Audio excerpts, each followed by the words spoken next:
Stop, never quit. Never allow anyone to talk you out. तेरी कोई औकात नहीं है, तू कुछ नहीं कर सकता, लोगों ने कहा और आपने मान लिया। यही आपकी सबसे बड़ी गलती है। बस एक बात याद रखना, तुझसे तो ना हो पाएगा।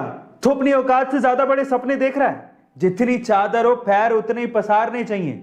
जब ये लाइनें आप लोग अपने आसपास वालों से सुनते हो, स्पेशली अपने रिश्तेदारों से और अपने घर वालों से सुनते हो ना, तो हमारी हिम्मत डाउन होने लगती। हमको अपने आप पे एक सेल्फ डाउट आने लगता है। हम ये सोच में पड़ जाते हैं कि मैं किसी लायक भी हूं क्या।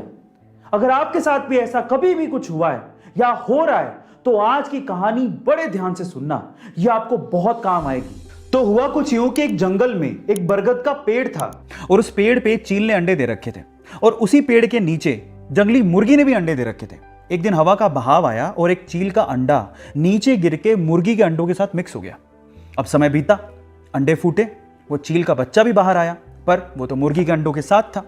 अब वो ये सोचते हुए बड़ा हुआ कि वो तो मुर्गी है। अब वो वही करता जो कि मुर्गियां करती थी। वो उतना ही उड़ सकता था जितनी मुर्गियां यूजुअली उड़ती हैं। और आपको तो ये पता ही है कि मुर्गियां ज्यादा उड़ नहीं सकती। एक बार वो चील का बच्चा जो कि मुर्गियों की तरह पल रहा था, उसने आसमान में चील को उड़ते देखा। तो उसने अपनी मुर्गी मां को पूछा कि मां, वो पक्षी कौन है जो बड़े शान से उड़ रहा है? मां कहती है, बेटा वो तो चील है। तो बच्चा मासूमियत से सवाल पूछता है कि हम लोग इतना ऊंचा क्यों नहीं उड़ सकते? तो मां कहती है, क्योंकि तुम मुर्गी हो।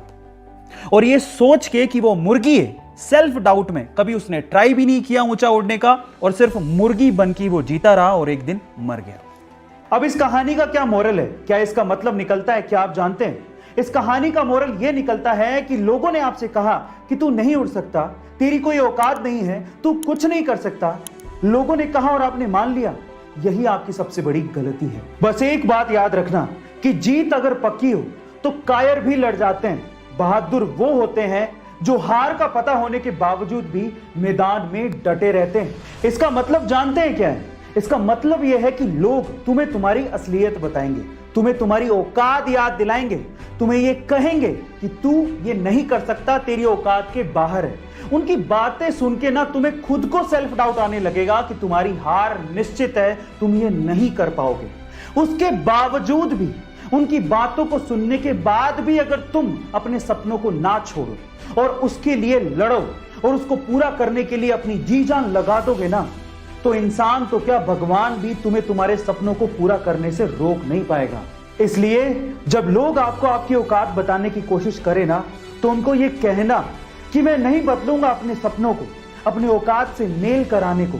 मैं बदलूंगा अपनी औकात को ताकि वो मेरे सपनों से मेल खाएं।